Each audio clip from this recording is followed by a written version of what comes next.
Yo, what's going on YouTube, GTTV? Good morning, everyone. I do probably appear a little bit tired. My hair is kind of fucked up, but here we go. We have the 13th episode of Season 7. We're nearing the end, and I'm sure we're going to see a fight between the Saviors and the rest of the groups. And honestly, I wouldn't be surprised if it gets pushed back to the end of Season 8, because we're doing a lot of stalling here, I feel like, the show. They're focusing a little too much on, like, the inner civilization storylines instead of focusing on, like, the struggle between them and the Saviors. Yeah, they kind of hint at the battle, but this entire episode, there's really no progressions being made. I mean, yeah, they're trying to, like, test the Saviors or whatever, but people aren't really preparing for the fight, I guess.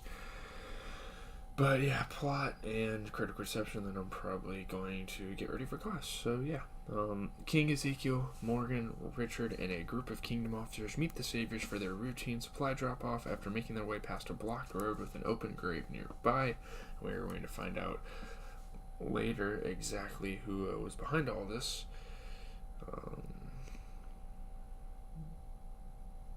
So yeah, they're like delivering, like, it's like a pickup, a drop off of like cantaloupes. Since they were tardy and only delivered 11 cantaloupes instead of 12, the group leader, Gavin, is my name, explains he's going to teach them a lesson so they understand the stakes and orders Jared to shoot someone. Not fucking kill someone, shoot someone. Like, and he ends up fucking killing someone. He shoots like the younger guy, obviously, and he's gonna fucking die because, yeah, he's not as strong. So, Jared raises his gun and points it at Richard, who says, just do it. But Jared shifts his hand at the last second before pulling the trigger and shoots Benjamin in the leg. So young Benjamin is getting shot. Richard wanted to die. Like, he wanted it to be him, and that's why he did this whole setup thing with the cantaloupes. Like, he knew if they wronged the Saviors, they were going to kill someone, and instead, he got Benjamin killed. So he's kind of an asshole. No one really likes him. Yeah, after being rushed to Carol's cottage, Benjamin bleeds out and eventually dies. I was surprised to see that he died from this, considering characters have survived crazier situations, but I mean, someone has to die eventually. They can't just keep all the characters on the show. Back at the urban lot where they encounter the roadblock, Morgan walks alone and begins to become unhinged, similar to his life before learning Aikido, experiencing flashbacks of his son and wife. Yeah, he just like loses his mind, and this is the first time since probably like Rick, Michonne, and Carl went to like his place that one time that we've really seen him go insane. Like, he's going through it again. Someone close to him has died. He didn't ever want to experience that ever again. But of course, the harsh reality is like you got to deal with stuff like this sometimes. And Benjamin, who he was like teaching how to use the staff, and he got really close with and started bonding with, he got killed. And now he's like, he can't handle it. Like, he's going insane. He contemplates suicide but backs out. I mean, if you're surviving in the apocalyptic world, yeah, it's a harsh place to be in. But if you're surviving, like, you gotta cherish that. However, he finds the missing cantaloupe hidden in a crate on the street and realizes that Richard intentionally hit the cantaloupe. So yeah, he's probably going to hurt Richard. Like, you can kind of assume that before. Morgan returns to the kingdom and confronts Richard, who explains that he planned to provoke the Saviors into killing him, as Gavin had promised he'd be the first to die if anything went wrong, because him and Jaden have been in so many fights and like their meetups, which you can't fucking guarantee that. I mean, that was a dumb thing to do, let's be honest. Richard made a stupid ass decision to do that. He'd hoped his death over something so petty would motivate Ezekiel to fight the Saviors. Like, he was really just trying to motivate Ezekiel, even though he wants to fight and he's just going to get himself killed. The next day, Ezekiel and the others return to meet the Saviors for a drop, then make up for the missing cantaloupe. Obviously, they usually do this like once a week or something. But no, they have to do it the next day because, well, Richard fucked them up, pretty much. Because Richard has not told Ezekiel the truth yet, Morgan strangles Richard to death and tells everyone that Richard staged the missing cantaloupe in order to incite a war.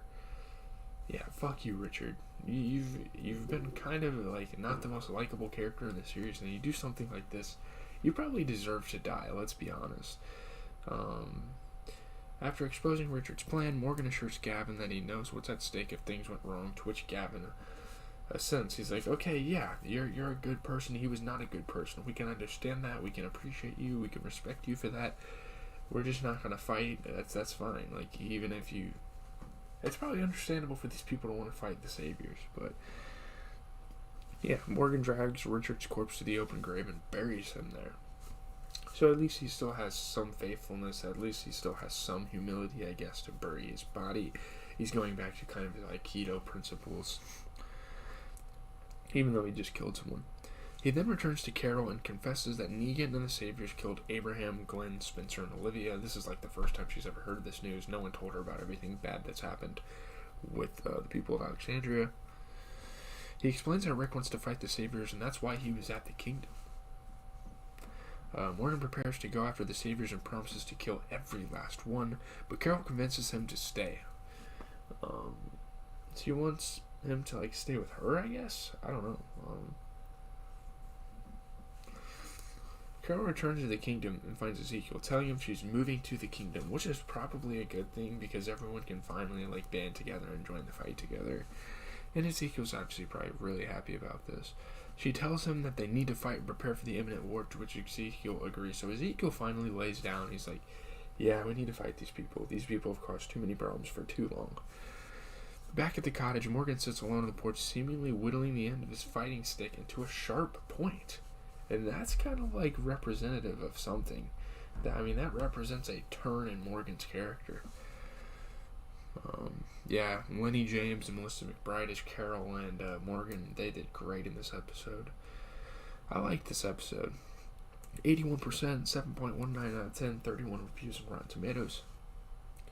Moving performances by Lenny James and Melissa McBride as their characters get their mojo back, move the season's arc forward, and bring me here. Though the pacing is slow and the journey seemed relatively implausible. James's emotional performance, obviously McBride did good as well. A B+ on AV Club. The show has made an effort to delineate the tensions between the Kingdom and the Saviors in small but believable ways, and when violence does happen, it happens in a way neither side entirely expects, but seems entirely inevitable in retrospect. Bury Me Here was a frustrating episode of The Walking Dead. Everything you could have expected to happen happened pretty much exactly as you would have expected. So I guess that's like the flaw with this episode, is it's too like predictable to some people, but I don't really have anything else to say. I gotta get ready for class here.